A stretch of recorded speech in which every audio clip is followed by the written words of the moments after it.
안녕하세요. 정녕 목사입니다. 6월 24일 말씀 묵상 함께 하겠습니다. 사도행전 25장 13절에서 27절의 말씀입니다. 바울은 현재 가이사랴에 있습니다.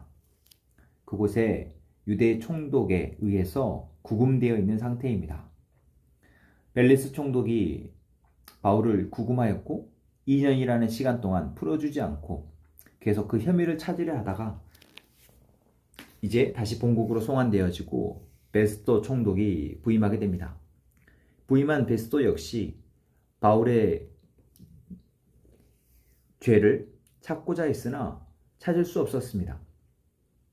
더군다나 바울이 로마 황제에게 재판을 받겠다 하였기 때문에 로마의 황제에게 보내야 되는 상황 속에 바울의 죄에 대해서, 바울의 신상에 대해서 보고하기 위한 자료를 찾기 위해 더 애써서 바울을 신문하려 합니다.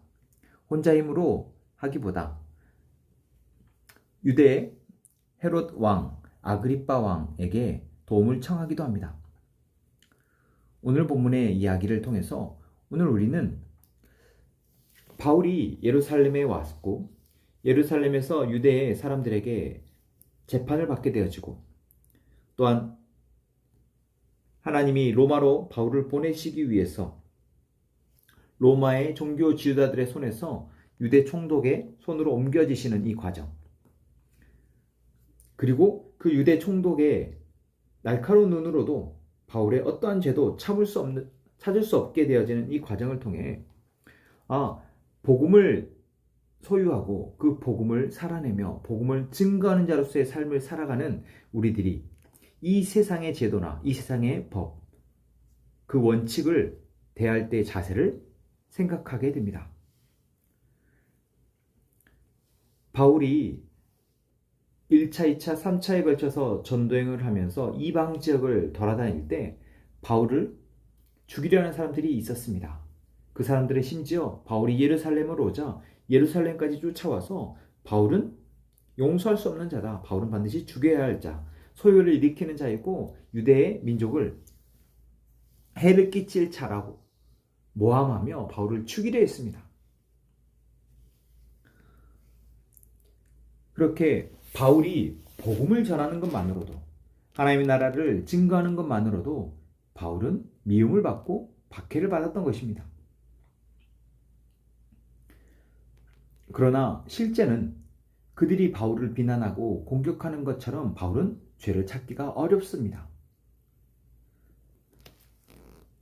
바울이 복음을 전하며 그 복음이 역사하는 바를 볼 때에 분명 이 세상은 불의하고 부정직하고 깨어져 있기에 복음을 소유하는 자로서 이 세상을 비난하고 비판하며 무리를 일으킬 수 있었습니다. 하지만 바울은 그렇지 않습니다. 오직 복음으로 한 사람을 변화시키며 복음을 통해서 한 사람을 구원하기를 원하시는 그 하나님의 구원의 계획에 철저하게 따를 뿐이었습니다. 그래서 가는 곳마다 복음을 전하였고 그 복음이 그 사람들 가운데에서 역사할 수 있도록 교회를 세우는 일을 하였습니다. 그 일인 결코 그 도시에 소요를 일으키거나 그곳에 있는 사람들에게 질서를 문란하게 하는 일이 아니었던 것입니다.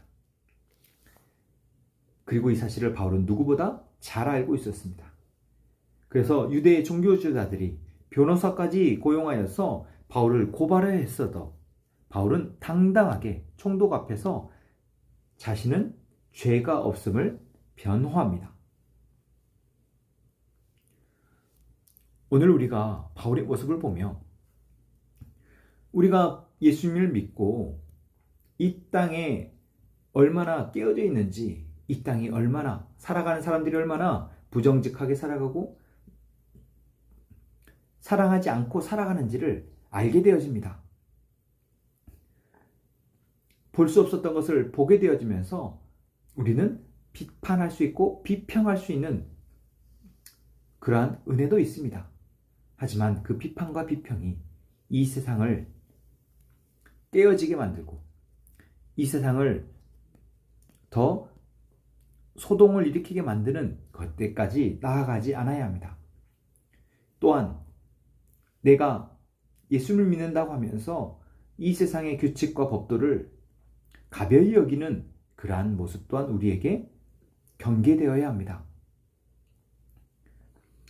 오늘 우리가 예수 믿는 자로서 삶을 살아가는 사람들 가운데 나는 지금 옳은 자로서 조금 이 정도의 불의는, 이 정도의 법도를 어기는 것은 괜찮다라고 생각하는 참 어리석은 사람들을 봅니다. 하나님도 알고 계시고 이 세상의 사람들도 다 알고 있는데 자기 스스로만이 나는 괜찮은 사람이야 라고 생각하는 것이죠. 얼마나 어리석습니까? 우리는 하나님을 믿기에, 하나님의 법도를 따르기에 이 세상의 법도보다 더 상위 가치, 더 엄격한 사랑과 정의의 가치로 삶을 살아가야 되는 존재입니다. 그래서 바울이 그랬던 것처럼 세상 사람들이 우리를 아무리 공격하려 해도 도덕적으로나 법적으로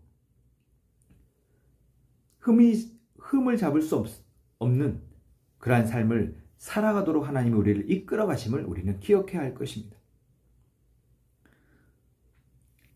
하나님이 세상을 뒤엎어서 이 세상을 구원하시고자 한다면 100번, 1000번도 이 세상에 개혁을 일으킬 수 있으십니다. 하지만 하나님은 한 사람 한 사람들을 사용하셔서 그 사람을 변화시키시고 그 변화된 사람들을 통해서 이 세상에 하나님 나라를 이루어 가시는 방법을 택하셨다라는 것, 저희들이 기억하고 우리는 믿는 자로서 더더욱 사회가 정한 법과 그 질서를 잘 지키며 하나님의 복음을 증거하는 자로 살아갈 수 있는 저희가 되었으면 좋겠습니다. 오늘 그러한 삶을 위해서 우리가 더 지혜롭기를 위해 하나님 앞에 기도합시다. 더 담대하게 하나님의 말씀 가운데 살아갈 수 있기를 위해서 기도하는 저희가 되었으면 좋겠습니다. 기도하겠습니다. 하나님, 오늘도 우리가 하나님의 말씀을 듣고 그 말씀을 통해 말씀에 이끌림 받아 살아가게 하시니 감사합니다. 하나님을 믿는 자로서 그 말씀을 듣고 말씀으로 살아가는 자로서 이 세상에 정한 법과 그 질서를 더 잘 지킬 수 있는 저희가 되게 하여 주옵소서.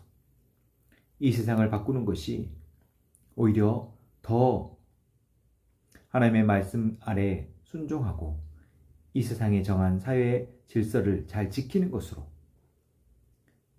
우리가 하나님의 사랑을 드러낼 수 있도록 우리에게 지혜와 능력을 주옵소서.